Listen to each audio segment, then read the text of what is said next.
हरिओम मित्रों, नमः संस्कृताय। मित्रों, हम सब कारक प्रकरण में का अध्ययन कर रहे हैं और कारक प्रकरण का अध्ययन करते हुए इससे पहले हम चतुर्थी विभक्ति और संप्रदान कारक के कुछ सूत्रों का अध्ययन कर चुके हैं। क्रमशः अध्ययन करते हुए अब इसके बाद हम केवल चतुर्थी विभक्ति के कुछ सूत्र होंगे, फिर पंचमी, षष्ठी, सप्तमी इन सबको करके कारक प्रकरण समाप्त कर देंगे। यद्यपि षष्ठी सप्तमी का विषय बहुत व्यापक है, उसमें समय लगेगा, पंचमी में भी कुछ समय लगेगा, पर फिर भी यह प्रयास रहेगा कि जल्द से जल्द आप सबको पूरे कारक प्रकरण के शब्दशः व्याख्यान मिल जाए। तो उसमें उसी क्रम में आज हम कुछ सूत्रों को देखने जा रहे हैं। एक दो सूत्र इस पाठ में देखेंगे, बहुत ज्यादा बड़ा पाठ नहीं खींचेंगे। पाठ होगा क्रुधद्रुहोरुपसृष्टयोः कर्म। क्या सूत्र है? क्रुधद्रुहोरुपसृष्टयोः कर्म। इससे पहले आपको ध्यान हो तो हमने संप्रदान संज्ञा का एक सूत्र पढ़ा था, क्रुधद्रुहेर्ष्यासूयार्थानाम यम प्रतिकोपः। यदि उस सूत्र का आपको ध्यान है तो फिर यह सूत्र आसान है। वह सूत्र क्या कहा था? क्रुध, द्रुह, ईर्ष्या, असूया इन चार अर्थों का के धातुओं का प्रयोग होने पर यम प्रतिकोपः, जिसके प्रतिकोप है, जिसके प्रति गुस्सा है, वह संप्रदान है। यहां क्या कह रहा है? क्रुधद्रुहो, वहां चार कहा था, क्रुध, द्रुह, ईर्ष्या, असूया अर्थानाम, चार अर्थ कहा था। यहां केवल क्रुध और द्रुह की बात कर रहा है। क्रुधद्रुहो उपसृष्टयोः, उपसृष्टयोः इसी में रहता है भाई। उपसृष्ट क्या होता है? उपसर्ग से युक्त। उपसर्ग में उपसृज घई है, उपसृज घई तो उपसर्ग बन जाता है। उपसृज क्ता हो गया तो उपसृष्ट बन जाता है। सृज धशोर झल्यमकी, वो तो नहीं, उपसृष्ट वहां वो नहीं लगेगा। यहां क्या हो गया? वृश्च वृश्च सृज मृज यज राज ब्राज छशाम शह, यह सूत्र लग जाता है। सृज के ज को श हो जाता है, सृष, सृष, और क्ता प्रत्यय का त है, ट बन जाता है अष्टनाष्टु से, सृष्ट, सृष्ट। सृज धातु क्ता प्रत्यय सृष्ट बनता है। ठीक है, तो उपसृष्टयोः, उपसृष्ट, उपसृज, उपसृज, उपसर्ग, उसी उपसृज से उपसर्ग बनता है, जो खूब भिन्न तो हो। तो उपसर्ग लगा हुआ हो कहां पर? क्रुध धातु में या द्रुह धातु। क्रुध धातु और द्रुह धातु यदि उपसृष्ट हो, उपसृष्ट हो यानी उनमें उपसर्ग लगा हुआ हो। ठीक, उनमें उपसर्ग लगा हुआ हो। किसमें? क्रुध धातु में और द्रुह धातु में। तो उनमें यम प्रतिकोपः सह कर्म, जिसके प्रतिकोप है वह कर्म बन जाता है। यम प्रतिकोपः वाली बात पिछले सूत्र में थी ही, इसलिए यम प्रतिकोपः वाली बात यहां भी आएगी, है ना। क्रुध, द्रुह, ईर्ष्या, असूयार्थक धातुओं के प्रयोग में जिसके प्रतिकोप है वह हमने बताया था संप्रदान होता है। पर अब क्या देख रहे हैं? क्रुध और द्रुह धातु, ये दोनों धातुएं यदि उपसृष्ट हो, उपसर्ग से युक्त हो, तो उनका जो यम प्रतिकोप यानी जिसके प्रतिकोप होता है वह कर्म। ठीक है, तो सोपसर्गयोः, इसलिए वृत्ति में क्या लिख रहे हैं? सोपसर्गयोरनयोः, सोपसर्गयोरनयोः, इसको तोड़ डालें तो क्या निकलेगा? सोपसर्गयोः अनयोः, सोपसर्गयोः अनयोः। उपसर्ग से युक्त ये दोनों जो हैं, इनमें यम प्रतिकोपः, जिसके प्रति गुस्सा है, तत्कारकम कर्म संज्ञम स्यात्, वह कारक कर्म संज्ञक कहलाता है। भाई जिसके प्रतिकोप था वह संप्रदान हो जाता था। क्रुध धातु, द्रुह धातु, ईर्ष्यार्थक धातु, असूयार्थक धातु, क्रोधार्थक, द्रोहार्थक, ईर्ष्यार्थक और असूयार्थक। तो यहां यम जिसके प्रतिकोप था वो तो संप्रदान हो जाता था, पिछले सूत्र से ये हमने जाना था। ये कह रहा है कि केवल उन चार प्रकार की धातुएं नहीं होनी चाहिए, केवल क्रुध धातु और द्रुह धातु होनी चाहिए। और यह क्रुध धातु और द्रुह धातु उपसृष्ट होनी चाहिए, यानी सोपसर्ग होनी चाहिए, उपसर्ग से युक्त होनी चाहिए। तो उनका कारक जिसके प्रतिकोप है वह कारक कर्म कहलाता है। क्रुध, द्रुह और उपसृष्टयोः कर्म, वह कर्म कहलाता है। ठीक है, तो कर्म संज्ञा हो जाएगी तो क्या होगा? देख लीजिए, क्रूरम अभिक्रुध्यति, कोई क्रूर व्यक्ति है, कोई क्रूर व्यक्ति है, उस व्यक्ति के प्रति कोई व्यक्ति गुस्सा कर रहा है ना। अब क्रूर है तो उसके प्रति गुस्सा आना स्वाभाविक है। क्रूर है उसको भी गुस्सा आता है, पर क्रूर के प्रति दूसरे व्यक्ति को भी गुस्सा आता है। भाई आपके सामने अगर कोई व्यक्ति ऐसा है जो आपके ऊपर गुस्सा कर रहा है तो स्वाभाविक है कि आपको भी उसके ऊपर गुस्सा आएगा। तो यम प्रतिकोपः, जिसके प्रति गुस्सा है वही संप्रदान होता था, वही कर्म होगा। पर यहां देखिए क्रुद्ध धातु है कि नहीं, क्रुध्यति, उपसर्ग भी लगा है, अभिक्रुध्यति, उपसृष्ट है यह धातु। कैसी है? उपसृष्ट है, उपसर्ग युक्त है ना।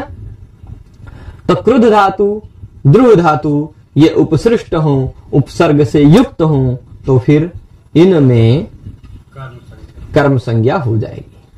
क्रुद्ध ध्रुवोर उपसृष्टयो कर्म, ठीक है। तो कर्म संज्ञा कर देंगे। अभिक्रुध्यति ऐसा प्रयोग किया। मान लो देवदत्ता अभिक्रुध्यति, देवदत्त गुस्सा कर रहा है, देवदत्ता अभिक्रुध्यति, देवदत्त गुस्सा कर रहा है, क्रोध कर रहा है। तो किसके प्रति क्रोध कर रहा है? क्रूर के प्रति। गुस्सा क्रूर को दिखा रहा है ना। तो क्रूर हो गया यहां पर कर्म संज्ञा। क्रुद्ध ध्रुवोर उपसृष्टयोः कर्म। क्रुद्ध धातु और ध्रुव धातु यदि उपसर्ग से युक्त हो तो उनमें जिसके प्रतिकोप है वह कर्म कहलाता है। क्रूर के प्रतिकोप है, इसलिए क्रूर हो गया कर्म। कर्म यहां अभिक्रुध्यति में जो तिप प्रत्यय लगा है कर्ता अर्थ में, कर्तृवाच्य की क्रिया है। क्रुध्यति, क्रुध्यता, क्रुध्यन्ति कर्तृवाच्य का है ना। क्रुध्यते या कर्मवाच्य में यक होगा, सार्वधातुक के क्रुध्यते हैं, तो क्रुध्यते थोड़े ना है कि नहीं। तो क्रुध्यते है नहीं, इसलिए कर्तृवाच्य का ही प्रयोग है। इसलिए कोई कर्ता उक्त होगा, कर्म इत्यादि अनुक्त हो जाएंगे। कर्म अनुक्त है तो कर्मणि द्वितीया कहेगा, द्वितीया लगा दो। क्रूरम अभिक्रुध्यति, क्रूर में द्वितीया विभक्ति लगाएंगे, अम प्रत्यय लगाएंगे, क्रूर अम, क्रूरम हो जाएगा। क्रूरम अभिक्रोध्यति, क्रूरम अभिद्रुह्यति, क्रूर पर अभिक्रोध कर रहा है, क्रूर पर अभिद्रोह कर रहा है, ठीक है। क्रूरम अभिक्रुध्यति, क्रूरम अभिद्रुह्यति, यह अभि उपसर्ग से युक्त ध्रुव धातु है। यदि यह उपसर्ग न लगा होता तो क्या होता? यदि यह उपसर्ग न लगा होता तो क्रूराय क्रुध्यति, क्रूराय द्रुह्यति ऐसा होता। उपसर्ग लग जाने के कारण क्रूरम अभिक्रुध्यति, क्रूरम अभिद्रुह्यति। उपसर्ग लग जाने के कारण कर्म संज्ञा हो जाएगी। उपसर्ग संज्ञा नहीं होती तो क्रुद्ध ध्रुहेर्ष्यासूयार्थानाम यम प्रतिकोपः, वो वाला नियम लग के संप्रदान संज्ञा हो जाती। ठीक है, केवल अभी उपसर्ग नहीं, कोई भी उपसर्ग लगा। हाँ ठीक, उपसर्ग लगा होना चाहिए। ऐसा थोड़े ना कहा है कि अभी लगा होना चाहिए, कोई भी उपसर्ग लगाओ। अभी इसलिए लगा दिया क्योंकि उसका अर्थ क्या आप जानते हैं? उपसर्गेण धात्वर्थो बलादन्यत्र नीयते, प्रहार आहार संहार विहार परिहारवत। उपसर्ग लग जाने से धातु का अर्थ बहुत इधर उधर हो जाता है, इधर उधर हो जाता है। कहा हरि धातु से, हरि का अर्थ होता है हरण, हार। हरण का मतलब होता है ले जाना, हार भी बनता है। पर वही प्र उपसर्ग लग गया तो प्रहार, प्रहार करना। आंग उपसर्ग लग गया, कहां चला गया? कहां प्रहार, कहां आहार, और कहां संहार, संहार हो गया, और कहां विहार करना, घूमना हो गया। कहां परिहार मतलब निवारण करना हो गया। तो उपसर्ग लग जाने से अर्थ बदल जाता है ना। तो इसलिए अभी उपसर्ग ही लगा के उदाहरण दिया है, क्योंकि इससे अर्थ नहीं बदलता है। वही अर्थ थोड़ा सा, उपसर्ग की तीन गतियां होती हैं। धात्वर्थम बाधते कश्चित कश्चित तमनुवर्तते, तमेव विष्णष्ट्यन्यः उपसर्ग गतिस्त्रिधा। उपसर्ग की गति तीन प्रकार की है। कोई कोई उपसर्ग है वो धातु के अर्थ को बदल देते, बाधित कर देते। जैसे गच्छति है ना, नहीं, धात्वर्थ को बाधित करना गच्छति वाले में नहीं, धात्वर्थ को बाधित करने वाला उदाहरण दे देते हैं कि जैसे पठति,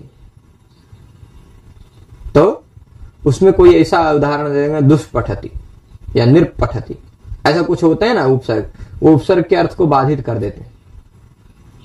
और कुछ कुछ उपसर्ग होते हैं जो उसी धातु के अर्थ को थोड़ा सा और बढ़ा देते हैं, उसी का थोड़ा अनुवर्तन करते हैं, और कुछ कुछ उसी को थोड़ा विशिष्ट बना देते हैं। तमेव विशिष्टि।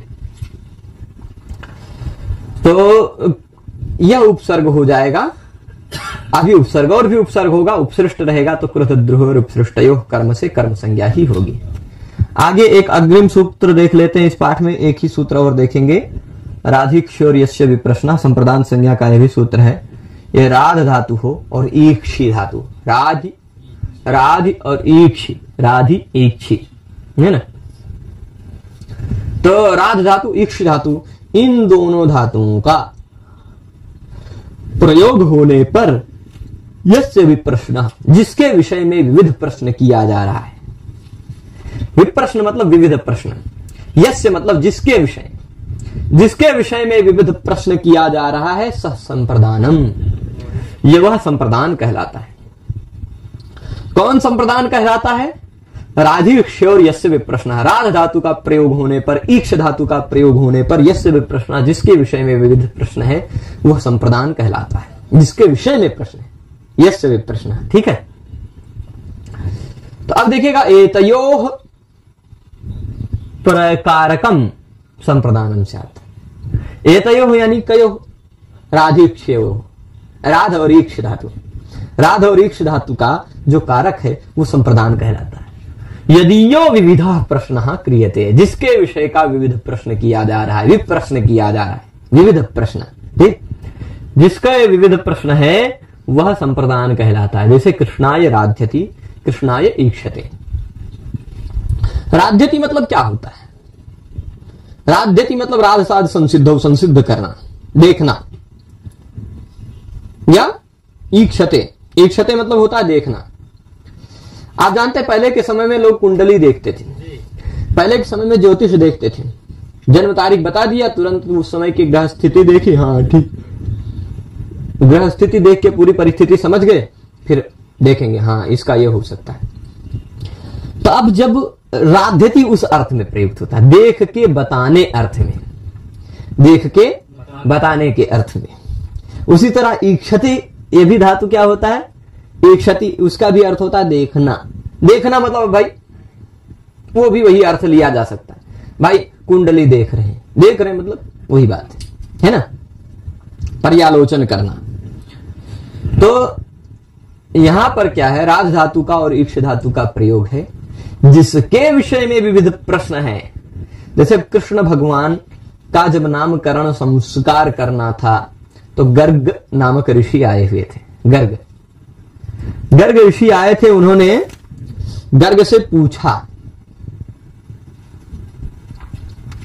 गर्ग से पूछा गोपियों ने, क्या पूछा? गोपी ने नहीं, यशोदा और रोहिणी ने पूछा कि भाई हमारे पुत्र का क्या नाम होगा, हमारे पुत्र का क्या नाम होगा या क्या काम करेगा? तो वो कहेंगे बहुनी संति रूपाणी नामानि, बहुनी संति नामानि रूपाणी च सुतस्य ते, ऐसा कहा। तो तुम्हारे पुत्र के नाम और रूप बहुत सारे हैं, उसके काम भी बहुत हैं, बहुत सारे हैं, उसकी गुणवत्ता भी बहुत सारी है, बहुत सब कुछ है, वो सब कुछ शुभ अशुभ सब कुछ देख रहे हैं गर्ग।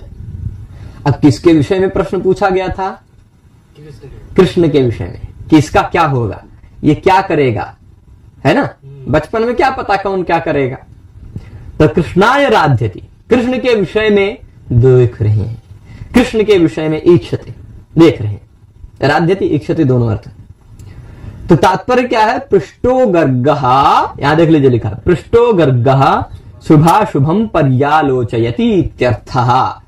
गर्ग पूछे गए हैं, गर्ग से पूछा गया है कि बताइए बाबा जी क्या होगा इसका। तो गर्ग पूछे गए हैं, वह अब शुभाशुभ का पर्यालोचन कर रहे हैं, यह अर्थ होगा। राध धातु का भी वही अर्थ है, ईक्ष धातु का भी वही अर्थ है। अब जिसके विषय में विविध प्रश्न किया गया है वह कृष्ण है, इसलिए वह संप्रदान है। राधिक्षोर यस्य विप्रश्न, इस सूत्र से वह संप्रदान हो जाएंगे। ठीक है, कोई आपत्ति? कोई नहीं ना। तो अब संप्रदान संज्ञा होगी तो संप्रदाने चतुर्थी संप्रदाने सूत्र लगाएंगे, उससे चतुर्थी विभक्ति लगा देंगे। तो कृष्णाय राध्यति, कृष्णाय ईक्षते। कहा राध्यति? गर्गः, गर्गः कृष्णाय राध्यति, गर्गः कृष्णाय ईक्षते। गर्ग कृष्ण के भविष्य इत्यादि के शुभाशुभ इत्यादि को देखते हैं।